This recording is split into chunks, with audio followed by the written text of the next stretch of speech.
Today we shall learn about the water pollution, the different sources of water pollution. First is the point sources, phosphate, ammonium ions. They come basically from the fertilizers and they cause excessive growth of algae. BOD levels tells us whether the water is clean water or it's highly polluted water.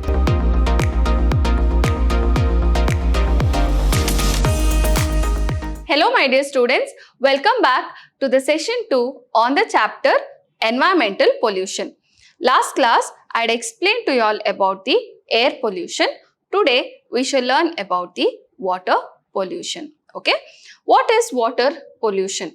Water pollution may be defined as the alteration in physical, chemical and biological characteristics of water which may cause harmful effects to human and aquatic life. As I told you, pollution means it is the undesirable change which is happening to any of the resource. So here it is water resources which is getting having all the undesired change, that is there is a physical change or there is a chemical change as well as there is a biological change in the composition of water which is very harmful for the aquatic life as well as the humans. Then we call it as water pollution. Next we have what are the different sources of water pollution. First is the point sources, second type is called as the non-point sources. Point sources means we know exactly from where the pollutants are coming. For example, I can tell it is from a factory, sewage treatment plant, or it can be from mines or oil tankers, etc. So I know the source from where exactly that pollutant is coming, then we call it as the point source. Okay, so again I'll read the definition. These are pollutants that are discharged at a specific location through pipes, ditches or sewers into the water surface. Okay, non-point sources means we do not exactly know from where it is coming. For example, acid rain or the fertilizers which we have added to the agriculture fields, that is we exactly cannot tell this is the place from where this particular pollutant is coming, then we call it as the non-point sources. We can see some of the point sources and non-point sources. See, point sources from the wastewater treatment. Okay, that is the sewage treatment plants, it is coming from the factories, then we call it as the point sources. We know exactly from where it is coming. Non-point sources, you can see the city streets from where it is coming, suburban developments, then we have rural homes, then we have crop plants, then we have animal feedlot. These are the non-point sources. We don't know exactly, there is no pipe through which it is coming, but it is coming and reaching the water sources, then we call it as the non-point sources of pollution. Okay, next we have about the type, effect as well as the sources of water pollution. Okay, first we have the pathogens, that is the bacteria, virus or fungi which can cause disease, we call them as pathogens. So pathogen sources are usually human and animal waste, and what are the effects? They cause variety of diseases. It can be cholera, diphtheria, typhoid, etc. All these are waterborne diseases which can be caused.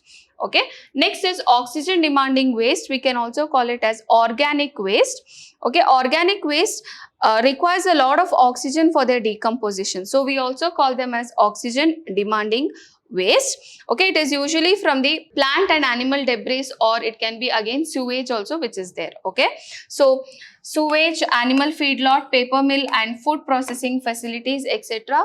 are the sources for this particular pollutant.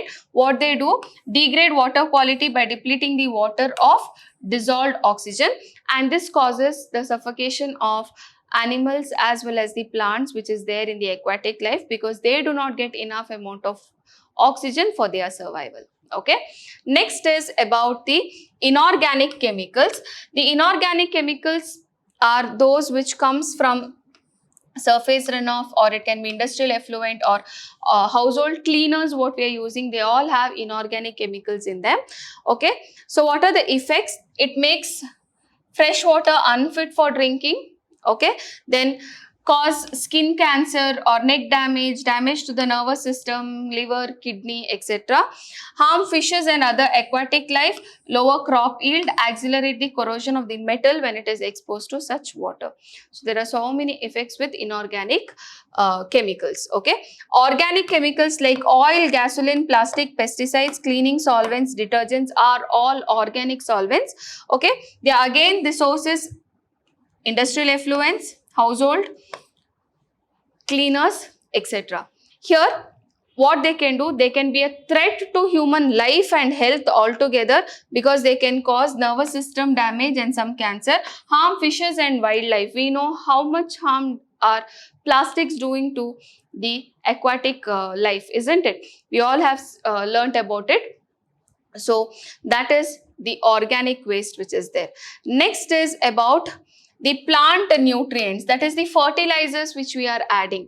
We are adding lot of fertilizers, which again, goes to the water bodies, and it will cause problems like eutrophication, biomagnification. Okay, the oxygen which is there, which is required for fishes, will be depleted.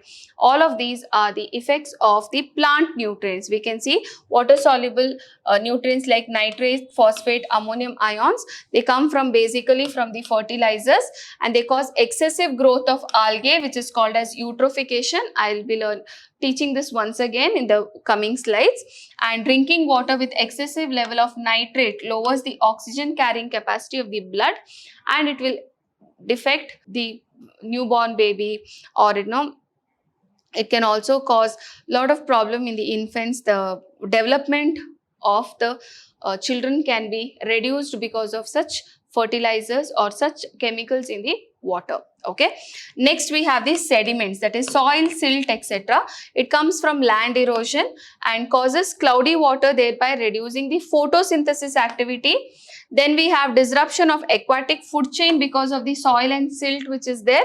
Also settles and destroys the feeding and the spawning of the grounds of the fish, and clogs and fills the lakes, artificial reserves, and stream channels and harbors, and it can also cause flooding. Okay, so that's about the sediments. Then we have the last part, that is the radioactive material. Radioactive material is very, very, very dangerous when it goes and reaches the water bodies. That can be uranium, or it can be isotopes of iodine, radon, cesium, thorium, etc. Nuclear power plants and mining process are the main sources of radioactive waste, and genetic mutation, birth defects, and causes cancer. So I told you it is very, very dangerous if it goes and reaches the water sources. Okay, then we have the heat, thermal pollution, excessive of heat. Okay, water cooling from electric power plant and some types of industrial plants leaves the hot water into the sources, that is water sources. The hot water has the very less capacity to keep dissolved oxygen in them. Okay, so it low dissolved oxygen level, thereby making the aquatic organism more vulnerable to diseases, parasites, and toxic chemicals. Also, when the power plant starts or shuts down for repair, fishes and other organisms adapted to a particular temperature range can be killed because of the change in the temperature of the water, and it's called as the thermal shock. Okay, so that's about the different types, sources, as well as the effects of the pollutants causing water pollution. The other effects is the biochemical oxygen demand, which is called as BOD. BOD levels tells us whether the water is clean water or it's highly polluted water. What exactly is BOD, biochemical oxygen demand? See, when we are adding organic waste, like it can be plant debris or it can be human waste, excreta, animal excreta, all the organic waste or the sewage which is going into the water bodies, they are called as the organic waste.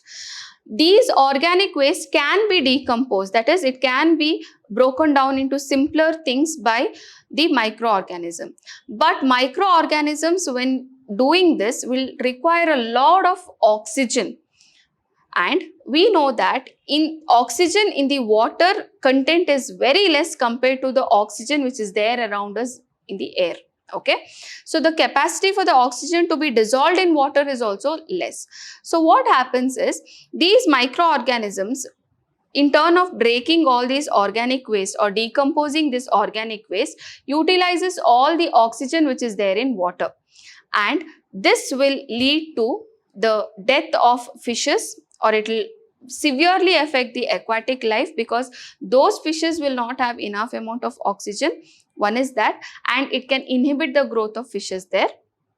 One is that, and also one more thing what happens is, when the oxygen content is not there, it's not sufficient for these microorganisms to grow, anaerobic microorganisms starts growing. Anaerobic microorganisms do not require air, but when they decompose this organic waste, they give out foul smell. That is, a very bad smell can start coming from water, and thus this water becomes unfit for drinking and is highly polluted. So if the BOD levels, that is the biochemical oxygen demand level, is less for a water sample, that means it is clean water. It does not have enough organic waste there, and thus it's clean water. If the biochemical oxygen demand in water is very high, that means it's highly polluted water, and the values should be 5 ppm. Below 5 ppm BOD level is there for water, then the water is clean. And if the BOD value is above 17 ppm, that means it is highly polluted water. So that's about the biochemical oxygen demand. Next, we have the other effects, like for example, nitrogen oxidation. Nitrogen can undergo oxidation, or from the factories we have air pollutants, that's oxides of nitrogen like nitric oxide or nitrogen dioxide, which is there, which, when it is mixing with water, it will produce acids, causes acid rain. So that is also, increasing the acidity of water. The salinity of water is increasing, and every year salt water spoils enough food supply of almost 170 million people, and also agriculture yields decreases as the salinity of the water increases, okay, or the acidity of water is also increasing along with the salinity.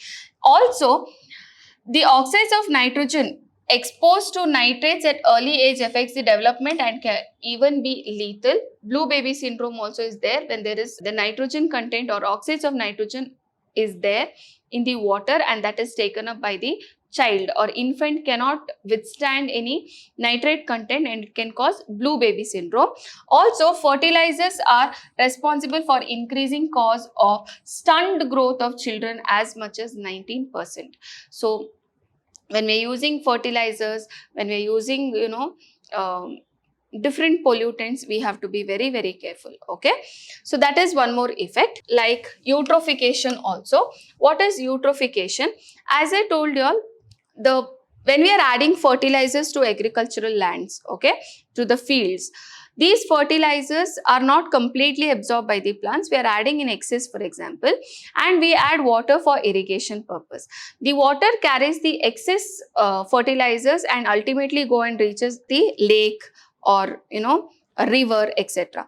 So when it goes and reaches any water bodies, the water is rich with all the plant nutrients, that is the fertilizers, and in this case the plants in the aquatic life, that is in the pond, will start growing more, and they will start utilizing the oxygen which is there in water, and thus inhibits the growth of even fishes there, because fishes are not getting enough oxygen. So the algae which is growing in excess quantity on the lakes, you can see very beautiful they look for us, okay, when we see a lake completely covered with green, but there is highly polluted water, or the fertilizers pollution is excess in that water. That's why only plants are growing, and in turn inhibiting the growth of the aquatic animals there, okay.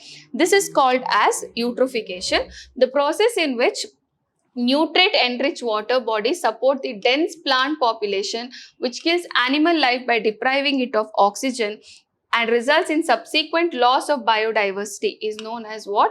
Eutrophication. So I hope you have understood what is eutrophication, one more cause of or the effect of water pollution. Next, we have the other effects which we can see in and around us. Some of the examples I have put here. See, in Santa Barbara in California, here you can see two men who are trying to or attempting to save a bird after ruptured pipeline released 1,000 gallons of oil in 2015. So there is oil spillage which is happening. Okay, the oil can start floating on water, and all the aquatic life can be deprived of oxygen, sunlight, and you can see here how the entire bird has got oil covering on it, and how much difficult it is for the aquatic life to face such pollution. Next, we can also see here in San Juan country in Colorado, yellow mine water pools. From the mining, the yellow colored water is coming and entering to the Gold King mine. Okay, the wastewater breached an earthen dam construction by US EPA workers and contaminated the Colorado River in New Mexico. Okay, so these are the waters which are coming from the mines. Then we have this is in Bangladesh, Buri Ganga it is called as. Okay, so Buri Ganga river in Bangladesh, a mixture of industrial chemical waste, household waste, medical waste, sewage, dead animals, plastic, oil contamination contaminate the Buri Ganga river, one of the Bangladesh most important waterways. And you can see how it has turned completely red, isn't it? Because all the waste is going into this Ganga water. Okay, next we have in China, over 10,000 dead fishes were discovered, okay, close to the drain depositing sewage into a small lake. You can see how, the aquatic life can get affected with the pollution which we are doing, okay. So what should we do to prevent such things from happening? These are very, very few examples that I've given. You can see there are so many examples for water pollution which is causing so many hazards for our aquatic life as well. Okay, and not only aquatic life, even human health is affected very, very badly with water pollution. So what exactly we can do about it? Okay, so wastewater treatment is one of the measures which we can take.